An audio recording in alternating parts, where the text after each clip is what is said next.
পশ্চিমবঙ্গের আবগারি পুলিশের চাকরি শুরুতে বেতন কত ডিটেলসে দেখাবো এই ভিডিওতে। তো গ্রস স্যালারি কত, ইন হ্যান্ড স্যালারি কত, মানে কেটে ছেটে টোটাল কত টাকা পাওয়া যাবে। তো চলো দেখে নেওয়া যাক চাকরি শুরুতে বেতন কত। শুরুতেই বেসিক পে হবে 22,700, এটা এন্ট্রি লেভেলে চাকরি 22,700। তো এক বছর হয়ে গেলেই চাকরির কিন্তু এই বেসিক কিন্তু অটোমেটিক বেড়ে যাবে, প্রতি বছরে 3% হারে ইনক্রিমেন্ট হবে। তো বেতন বাড়ার অনেক জায়গা আছে, তো শুরুতেই কিন্তু এই 22,700 টাকা পাওয়া যাবে। এক বছর হলে এটাও বাড়বে 3% হারে প্রতি বছর। ডিএ এখন কিন্তু ডিএ 18% আছে, 4% বেড়েছে, ঘোষণা হয়েছে, কিন্তু জিও বার হয়নি, তাই আমি 18টাই হিসাব করছি। তো ডিএ ডিয়ারনেস অ্যালাউন্স, তো বেসিকের মনে রাখবে ডিএ আর এইচআরএ দুটোই কিন্তু বেসিকের হয়। তো ডিএ 18% বেসিকের 22,700, এর 18% করলে টাকাটা হচ্ছে 4,086 টাকা। তো এরপর যখন জিও বার হবে 4%, ঠিক আছে, এখন যেটা দেখাচ্ছি সেটা হচ্ছে 18%। যখন জিও বার হবে 4%, তখন 18-র সঙ্গে 4 যোগ করে এর পার্সেন্টেজ তোমরা বার করে নিতে পারবে, ঠিক আছে। তো যেটা এখনও হয়নি সেটা আমি হিসাব করছি না, যেটা আছে সেটাই। তো 18 আছে, 18ই হিসেব করছি। Next HRA house rent allowance 12%, এটাও কিন্তু বেসিকের 12%। হ্যাঁ, তো টাকাটা হচ্ছে 2,724 টাকা।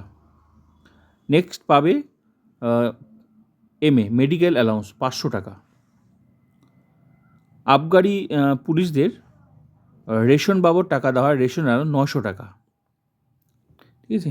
তো আর পশ্চিমবঙ্গ পুলিশ যে ডাব্লিউবিপি সেখানে কিন্তু দেওয়া হয় 1500 টাকা, এখানে পার্থক্য রয়েছে। হ্যাঁ, এখানে দেওয়া হয় 900 টাকা রেশন বাবদ, রেশন অ্যালাউন্স। তো এগুলোই দেওয়া হয়। তো এখানে শুরুতে এই সব কিছু মিলে এগুলো যোগ করে, তো মনে রাখবে যখন যখন ডিএ বাড়বে তখন কিন্তু স্যালারি বাড়বে।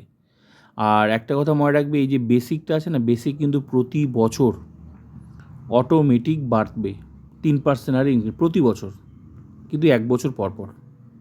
হ্যাঁ, আর ডিএ যখন সরকার দেবে তখনই বাড়বে। তো দুটো পার্থক্য রয়েছে, এটা কিন্তু ঘোষণা ছাড়াই বাড়বে, অটোমেটিক বাড়বে, আর এই ডিএটা যখন ঘোষণা করবে তখনই বাড়বে। তো সব কিছু যোগ করে যে স্যালারিটা হচ্ছে সেটা হচ্ছে গ্রস স্যালারি 30,910 টাকা।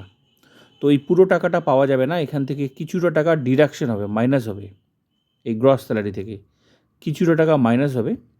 তো ডিডাকশন হবে 150 টাকা, পিট্যাক্স সার্ভিস চার্জ সেটা। হ্যাঁ, তো 150 টাকা এখান থেকে গ্রস স্যালারি থেকে ডিডাকশন হবে, মাইনাস পিট্যাক্স। তো মাইনাস হয়ে যে টাকাটা অ্যাকাউন্টে আসবে সেটা হচ্ছে ইনহ্যান্ড স্যালারি, মানে হাতে পাওয়া যাবে 30,760 টাকা। এটা হচ্ছে মানে অ্যাকাউন্টে আসবে। ক্লিয়ার? তাহলে গ্রস স্যালারি এটা, আর কেটে ছেটে যে টাকাটা পাওয়া যাচ্ছে সেটা হচ্ছে 30,760 টাকা।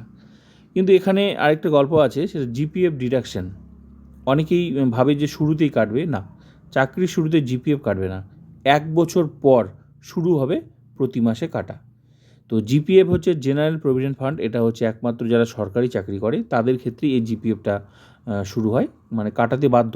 তাও আবার নিয়ম আছে জিপিএফ কাটার, সেটা হচ্ছে বেসিক, যার যেটা বেসিক সেটা কিন্তু মিনিমাম 6% কাটাতে হবে। আবার একটা গল্প আছে, এই বেসিকগুলো আবার এক বছর হয়ে গেলেই অটোমেটিক 3% হারে ইনক্রিমেন্ট হতে থাকবে প্রতি বছর, ঘোষণা করতে লাগবে না, এটা অটোমেটিক বাড়তে থাকবে, একটা নির্দিষ্ট রুলসেও বাড়বে, প্রতি বছর বাড়তে থাকবে। ডিএ যেমন ঘোষণা করবে তারপর বাড়বে, এটা কিন্তু ঘোষণা করতে হয় না, এটা অটোমেটিক বাড়বে। তো প্রতি বছর 3% হারে বাড়তে থাকবে, বাড়তে থাকবে, বাড়তে থাকবে। আর জিপিএফ যে রুলসটা সেটা হচ্ছে, তো এক বছর চাকরি এক বছর হবে, তারপর জিপিএফ কাটা শুরু হবে। তো মিনিমাম বেসিকের যার যেটা বেসিক সেটা কিন্তু 6% মিনিমাম। তো কেউ 10ও কাটাতে পারে, কেউ 6ও কাটাতে, কেউ 20, কেউ 30, যার যেমন ইচ্ছা জমানো। তো মনে রাখবে জিপিএফ যে এই যে এখানে জিপিএফ যে ডিডাকশন হবে, এই ডিডাকশন আর এই যে পিট্যাক্স ডিডাকশন কিন্তু এক নয়। জিপিএফটা হচ্ছে একটা এলআইসির মতো, ভবিষ্যৎ মানে এই ভবিষ্যৎ সুরক্ষার জন্য। জিপিএফটা নিজের নামেই টাকাটা জমা হবে, সুদ সমেত সরকার শেষে দেবে, এলআইসির মতো। তাই জিপিএফ আর পিট্যাক্স যে টাকাটা কাটছে এটা কিন্তু এক নয়, জিপিএফ নিজের নামেই জমা থাকবে। ক্লিয়ার? কিন্তু পিট্যাক্সটা কিন্তু আর ফেরত পাওয়া যাবে না। তো এই জন্য ইন হ্যান্ড স্যালারিটা সবার সমান হয় না এক বছর পর, কারণ হচ্ছে কেউ বেশি জমাতে পারে, কেউ কম জমাতে পারে, কিন্তু মিনিমাম 6% কাটাতেই হবে, ঠিক আছে। তো এই ছিল স্যালারি নিয়ে গুরুত্বপূর্ণ আপডেট আবগারি পুলিশের। তো ভিডিওটা ভালো লাগলে like, comment, subscribe and share.